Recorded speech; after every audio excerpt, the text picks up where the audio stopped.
MDH biryani મસાલા, પારંપરિક બિરયાનીનો અસલી સ્વાદ. असली मसाले सच सच MDH.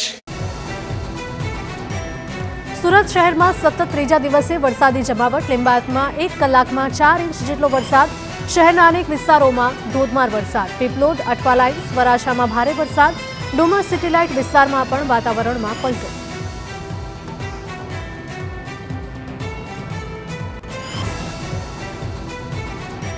રાજ્યમાં આગામી 7 દિવસ હળવાથી મધ્યમ વરસાદની શક્યતા. ઉત્તર ગુજરાત અને કચ્છને બાદ કરતા સમગ્ર રાજ્યમાં થઈ શકે છે હળવો વરસાદ.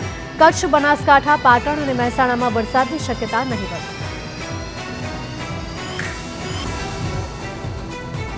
પહેલા નોર્તે પણ ગાજવીજ સાથે વરસાદની શક્યતા. આગામી 4 દિવસ ગાજવીજ સાથે 30 થી 40 કિલોમીટરની ઝડપે પવન ફૂંકાશે. અપર એર સાયક્લોનિક સર્ક્યુલેશન સક્રિય. ડીસા અને કચ્છના કેટલાક ભાગોમાંથી ચોમાસાએ વિદાય લીધી. ગુજરાતમાં અત્યાર સુધીમાં સામાન્ય કરતાં 24% વધુ વરસાદ. પહાડી રાજ્યોમાં કુદરતનો પ્રકોપ યથાવત છે. ફરી એકવાર ઉત્તરાખંડમાં મુશળધાર વરસાદથી તબાહી મચી છે. ચમોલીમાં ફરી વાદળ ફાટ્યું છે. ચમોલીમાં વાદળ ફાટવાથી 2 ગામડા કુંત્રી અને ધુરમામાં ભારે વિનાશ સર્જાયો છે અને આ ઘટનાઓમાં 5 લોકો ગુમ થયા છે, જેમાં 2 લોકોને બચાવ ટીમે બચાવી લીધા. 3ની શોધખોળ હજુ પણ ચાલુ છે. તબીબી ટીમો, NDRF અને SDRFની ટીમો ઘટના સ્થળે પહોંચી. ચમોલીના કુંત્રી લગાપાલીમાં ભારે વરસાદને કારણે કાટમાળ ધસી આવતા 6 મકાનો સંપૂર્ણપણે નુકસાન પામ્યા હતા. ધુરમા ગામમાં પણ વાદળ ફાટવાની ઘટના બની હતી કે જ્યાં 5 ઘરોને નુકસાન થયું હતું. પશુધનનું નુકસાન થયાનું પણ સામે આવ્યું છે. નંદનગરમાં વાદળ ફાટવાથી અચાનક કાટમાળને કારણે વિસ્તારમાં વ્યાપક નુકસાન થયું છે. કાટમાળથી ઘણા ઘરો સંપર્ક વિહોણા બન્યા છે. પંચમહાલના ગોધરામાં માનવ તસ્કરીનો ચોંકાવનારો કિસ્સો. દીપ મેટર્નિટી હોસ્પિટલમાં માનવ તસ્કરીનો ખુલાસો. અજાણી મહિલાએ હોસ્પિટલમાં બાળકીને જન્મ આપી ત્યજી તો હોસ્પિટલના સ્ટાફે બાળકી અન્યને ગેરકાયદે આપી દીધી. બાળકી બીમાર પડતા સારવાર માટે વડોદરા લઈ જતા ખુલાસો થયો. ખાનગી હોસ્પિટલના તબીબને શંકા જતા આ કૌભાંડનો પર્દાફાશ થયો. માનવ તસ્કરી કરનાર 8 ઇસમો સામે નોંધાઈ પોલીસ ફરિયાદ. હોસ્પિટલ સ્ટાફ જન્મ આપનાર મહિલા, દત્તક લેનાર સામે ગુનો દાખલ થયો. દીપ મેટર્નિટી હોસ્પિટલના જવાબદાર સંચાલકો સામે પણ ફરિયાદ. મહેસાણામાં પ્રેમ લગ્નની અદાવતમાં હુમલાની ઘટના. બીજાપુરના લાડોલ વિસ્તારમાં બની ઘટના. 15 શખ્સ વિરુદ્ધ હુમલાની ફરિયાદ દાખલ. હુમલાખોરોએ ઘરમાં પ્રવેશી તોડફોડ કરી માર માર્યાનો આરોપ લગાવવામાં આવ્યો. અમરેલીના ખોડિયાર માતાના ધામમાં પહોંચ્યા સિંહ. લાઠીના શાકપુરના ડુંગરમાં પહોંચ્યા હતા સિંહ. ખોડિયાર મંદિર પરિસરમાં સિંહના આંટાફેરા જોવા મળ્યા. મંદિરના પગથિયા ચડીને સિંહે પરિસરમાં આંટાફેરા કર્યા હતા. સ્થાનિકોએ વિડીયો મોબાઈલ કેમેરામાં કેદ કર્યો. હાલ વિડીયો સોશિયલ મીડિયા પર વાયરલ. પૂર્વ MLA પોપટ સોરઠિયા હત્યા કેસમાં મોટા સમાચાર. રીબડાના અનિરુદ્ધસિંહ જાડેજાની મુશ્કેલીમાં વધારો. આજે સાંજે 8 વાગ્યા સુધીમાં જ કરવું પડશે સરેન્ડર. સુપ્રીમ કોર્ટે આપેલી રાહત બાદ વાંધા અરજી રજૂ કરાઈ. ફરિયાદી પક્ષે રજૂ કરેલી વાંધા અરજી બાદ કોર્ટનો નવો ઓર્ડર. ગુરુવારે સુપ્રીમ કોર્ટે 7 દિવસની રાહત આપી હતી. તળાવ માવસરી રોડ પર હજુ પણ નથી ઓસર્યા પાણી. યુવકો રાજસ્થાનથી દાંતીવાડા જઈ રહ્યા હતા ત્યારે ફસાઈ હતી કાર. પાણીનો યોગ્ય નિકાલ ન હોવાનો આક્ષેપ લગાવ્યો.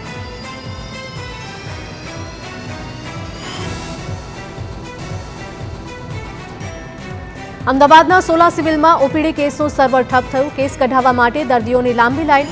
કોમ્પ્યુટરનું સર્વર બંધ થતાં લેખિતમાં કેસ કાઢવાની ફરજ પડી. સવારથી લઈ હજુ સુધી કોઈ નિકાલ ન આવતા દર્દીઓને હાલાકી. વૃદ્ધ સહિત ગર્ભવતી મહિલાઓ લાઈનમાં ઊભા રહેવા મજબૂર. લાઈનમાં ઊભા રહેતા દર્દીઓને તાત્કાલિક નિરાકરણની માંગ કરી. વડોદરાના શિનોર તાલુકાના કુકરા ગામે કમળાનો કહેર જોવા મળ્યો છે. 10થી વધારે કમળાના કેસ નોંધાતા ગામમાં ફફડાટનો માહોલ છે. આરોગ્ય વિભાગની ટીમે ડોર ટુ ડોર સર્વે શરૂ કર્યો. કમળાના દર્દીઓની મુલાકાત લઈ પાણીના સેમ્પલ એકત્રિત કરવામાં આવ્યા. તો હાલમાં કુકસ ગામના 2 બોરમાંથી મળી રહ્યો છે જળ પુરવઠો. રિપોર્ટ આવ્યા બાદ પાણી પીવાલાયક છે કે નહીં તે જાણી શકાશે. અમુક દર્દીઓ ખાનગી દવાખાનામાં સારવાર હેઠળ છે. આરોગ્ય વિભાગની ટીમ દ્વારા તપાસ હાથ ધરાઈ. રાજકોટના હિરાસર ઇન્ટરનેશનલ એરપોર્ટ પર અસુવિધાના આક્ષેપ, લાખો રૂપિયાના ખર્ચ બાદ પણ સ્થિતિ જેમની તેમ. ઇન્ટરનેશનલ એરપોર્ટ બહાર શ્વાનનું સામ્રાજ્ય, એસ્કેલેટર પણ મોટા ભાગે બંધ જ રહેતા હોવાની ફરિયાદ, વોશરૂમમાં પાણી ટપકતા હોવાની પણ ઉઠી ફરિયાદ. અમદાવાદમાં સુરક્ષા વ્યવસ્થાને લઈને 7th ડે સ્કૂલના માત્ર દાવા, સ્કૂલ ઓફલાઈન શરૂ કરવાની માંગ સાથે વાલીઓની ડીઓને રજૂઆતો. વાલીઓની રજૂઆત દરમિયાન ડીઓએ કર્યો મોટો દાવો, શાળાએ હજુ સુધી કોઈ સુરક્ષા વ્યવસ્થા ન કરી હોવાનો દાવો. વિદ્યાર્થીની હત્યાની ઘટનાના 1 મહિના બાદ પણ શાળામાં સુવિધાનો અભાવ છે. સ્કૂલ ઓફલાઈન શરૂ કરવા અંગે વાલીઓએ ડીઓ કચેરીમાં રજૂઆત કરી હતી. વાલીઓ સમક્ષ ડીઓએ 7th ડે સ્કૂલની બેદરકારી વર્ણવી. 1 મહિના બાદ પણ શાળાએ તૂટેલા કાચનું સમારકામ નથી કરાવ્યું. સિક્યુરિટી બદલવાની માત્ર ખાતરી, પરંતુ હજુ સુધી કોન્ટ્રાક્ટ નથી અપાયો. કોલેજ અને સ્કૂલ વચ્ચે દિવાલ નથી. કોલેજ માટે અલગ ગેટ માટે સૂચના અપાઈ. અમદાવાદમાં TV9ના ધારદાર અહેવાલના પડઘા પડ્યા છે. Limbadia Narmada canal service road bridge બંધ કરવામાં આવ્યો છે. મોટા ચિલોડાથી નાના ચિલોડા તરફ આવતા એક તરફના રસ્તાને બંધ કરાયો. બ્રિજ પર પડેલા ગાબડા બાદ નેશનલ હાઈવે ઓથોરિટીની કાર્યવાહી. TV9એ તંત્ર સુધી પહોંચાડી હતી બ્રિજ પર ગાબડું પડ્યાની માહિતી.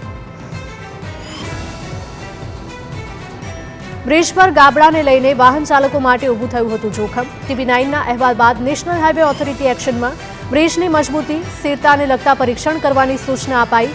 સ્ટ્રક્ચર ચકાસણીના રિપોર્ટ બાદ આગળનો નિર્ણય લેવામાં આવશે.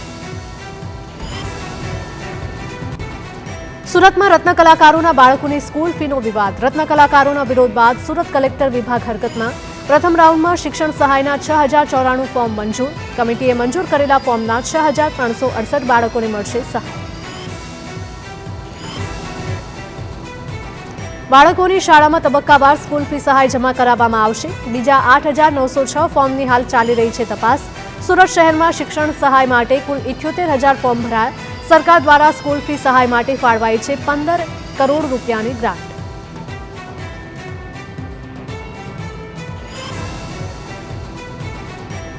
સુરતમાં શિષ્યવૃત્તિના કામમાં બેદરકારી મુદ્દે કાર્યવાહી. બેદરકારી દાખવનાર 29 સ્કૂલોને ડીઓએ ફટકારી નોટિસ.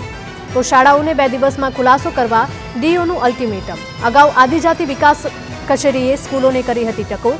છતાં સુરતની 29 સ્કૂલોએ કોઈ ધ્યાન ન આપતા કાર્યવાહી. ખુલાસો આપ્યા બાદ તપાસ કરી આગળની કાર્યવાહી કરવામાં આવશે.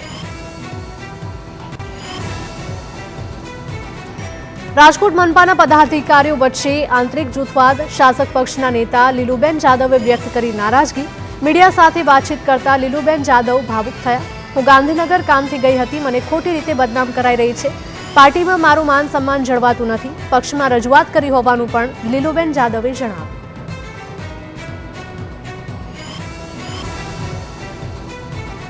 ભરૂચ દૂધધારા ડેરીની ચૂંટણીમાં આજે મતદાન. અપક્ષ ઉમેદવાર મહેશ વસાવાએ કર્યું મતદાન. પોતાની પેનલના 4 ઉમેદવારની જીતનો મહેશ વસાવાનો દાવો. જીત બાદ ઘનશ્યામ પટેલને ટેકો આપવાની કરી જાહેરાત. ઘનશ્યામ પટેલની પેનલને ટેકો આપીશું. પીએમ મોદીના કાર્યક્રમ પહેલા ભાવનગર અને અમરેલીમાં પોલીસનું એલર્ટ. ડીજીપીના આદેશથી બોર્ડર જિલ્લાની પોલીસ એલર્ટ પર. અમરેલી જિલ્લા પોલીસે કોમ્બિંગ ઓપરેશન હાથ ધર્યું. બંને જિલ્લામાં ક્રાઇમ બ્રાન્ચ અને સ્પેશિયલ ઓપરેશન બ્રાન્ચની ટીમો તૈનાત.